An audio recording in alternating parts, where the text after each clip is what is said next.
मैं Varsha Thakur, assistant professor political science, government college Bayana. इससे पहले हमने 2 वीडियो में मौलिक अधिकारों की चर्चा की थी। मौलिक अधिकारों का अर्थ, कितने प्रकार के होते हैं, क्या उनका आशय है, क्या उनका महत्व है, इन सब के बारे में हमने पिछली वीडियो में चर्चा की थी। आज हम बिंदुवार यानी कि प्रत्येक अनुच्छेद का अलग अलग वर्गीकरण के आधार पर हम प्रत्येक अनुच्छेद को हम समझेंगे। तो हमने मौलिक अधिकारों की चर्चा की तो हमने बताया कि 6 मौलिक अधिकार भारतीय संविधान में हैं अभी वर्तमान में। मूल रूप से 7 थे। संपत्ति के अधिकार को 44 से संविधान संशोधन 1978 के द्वारा मौलिक अधिकारों की सूची से हटा दिया और अभी वर्तमान में 6 मौलिक अधिकार हैं। तो उनमें जो पहला जो अधिकार है समानता का अधिकार, उसकी हम चर्चा करेंगे। तो समानता का जो अधिकार है अनुच्छेद 14 से 18 तक में इसका प्रावधान किया गया है और हम 14 से 18 तक जो समानता का जो अधिकार है इसको हम पढ़ेंगे। तो संविधान में अनुच्छेद 14 से 18 तक समानता के अधिकार का विस्तृत वर्णन किया गया है, जिसमें कानून के समक्ष समानता, कानून का समान संरक्षण, धर्म, जाति, लिंग अथवा जन्म स्थान के आधार पर भेदभाव न करना, सरकारी सेवाओं में नागरिकों को समान अवसर देना, अस्पृश्यता या छुआछूत का अंत और उपाधियों का अंत शामिल है। तो आज हम यहाँ पर अनुच्छेद 14 का यानी कि समानता के अधिकार अनुच्छेद 14 से 18 तक में है। तो यहाँ पर हम सबसे पहले अनुच्छेद 14 के बारे में पढ़ेंगे कि अनुच्छेद 14 में क्या है।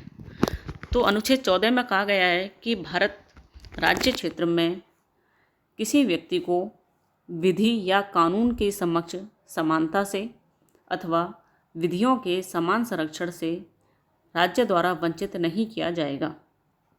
विधि के समक्ष समानता और विधि का समान संरक्षण, ये 2 शब्द हैं अनुच्छेद 14 में। विधि के समक्ष समानता शब्द है वो ब्रिटिश संविधान से लिया गया है और विधि के समान संरक्षण जो शब्द है वो अमेरिकी संविधान से लिया गया है। इन दोनों ही शब्दों का क्या भाव है, क्या अर्थ है, इसको समझने का प्रयास करेंगे। विधि के समक्ष समानता से तात्पर्य यह है कि संविधान विधि के शासन को मान्यता देता है, यानी कानून का शासन होगा, किसी व्यक्ति विशेष का कानून नहीं होगा, कानून का शासन होगा।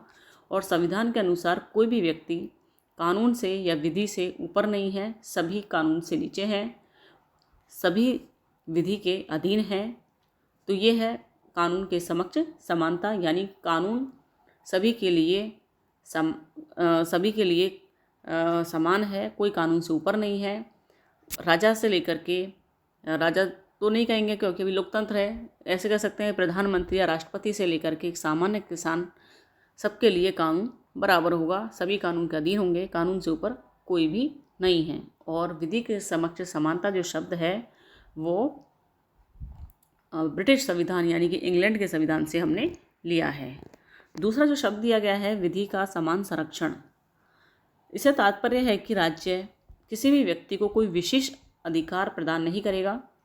समान लोगों में समान विधि होगी और समान रूप से लागू की जाएगी, यानी समान लोगों से समान व्यवहार किया जाएगा। इसका तात्पर्य यह है, जब हम कह रहे हैं कि समान लोगों के साथ समान व्यवहार किया जाएगा, तो इसका तात्पर्य यह है कि एक जैसी योग्यता रखने वाले व्यक्तियों, यानी जिन व्यक्तियों की एक जैसी योग्यता है, तो उनके साथ आपस में कोई भेदभाव नहीं किया जाएगा। समानता के अधिकार से तात्पर्य यह भी नहीं है कि हम पूर्ण रूप से सबको समान अधिकार दे दें, क्योंकि यह तो ना तो व्यवहारिक है और ना ही ये तर्क संगत है।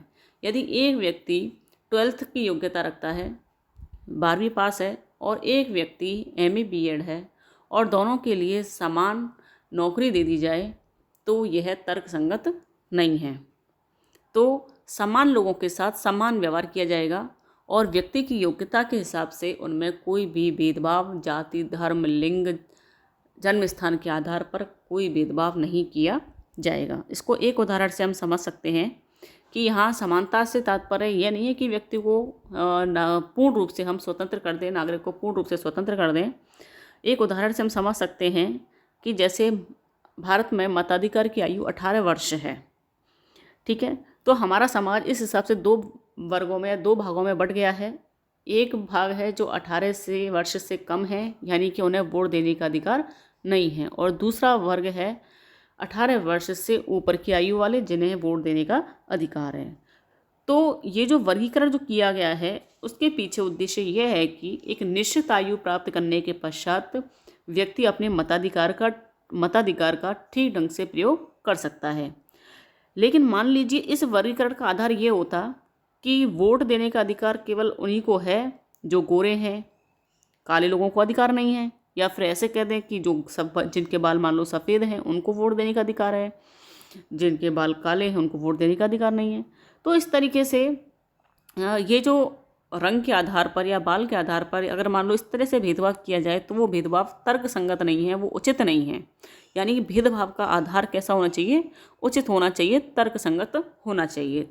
या अभी हमने यहाँ पर आयु के आधार पर जो वर्गीकरण किया वोट देने का, मत देने का, तो उसके पीछे भाव या उद्देश्य यही था कि एक निश्चित आयु प्राप्त करने पर व्यक्ति में वो विवेक, वो समझदारी, अपना निर्णय लेने की वो क्षमता आ जाती है कि वो समझ सकता है कि कहाँ वोट देना है, कहाँ वोट नहीं देना है। तो इस तरीके से जो अनुच्छेद 14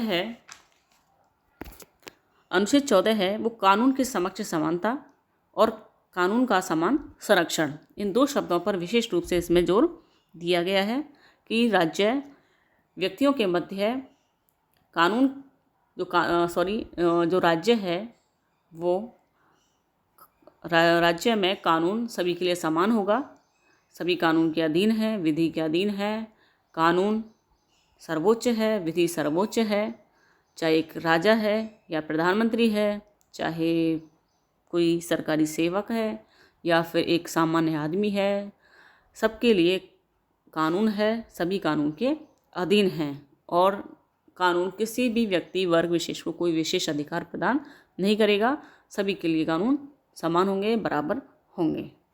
तो इस तरीके से ये अनुच्छेद 14 है, विधि के समक्ष समानता और विधि का समान संरक्षण। इसके बाद जो अगला आता है वो है अनुच्छेद 15। इसको हम अनुच्छेद 15 में काफ़ी सारे बिंदु हैं, पॉइंट हैं, 15.1, 15.2, 15.3, 15.4, तो इसको हम अपने नेक्स्ट वीडियो में इसको हम देखेंगे। धन्यवाद।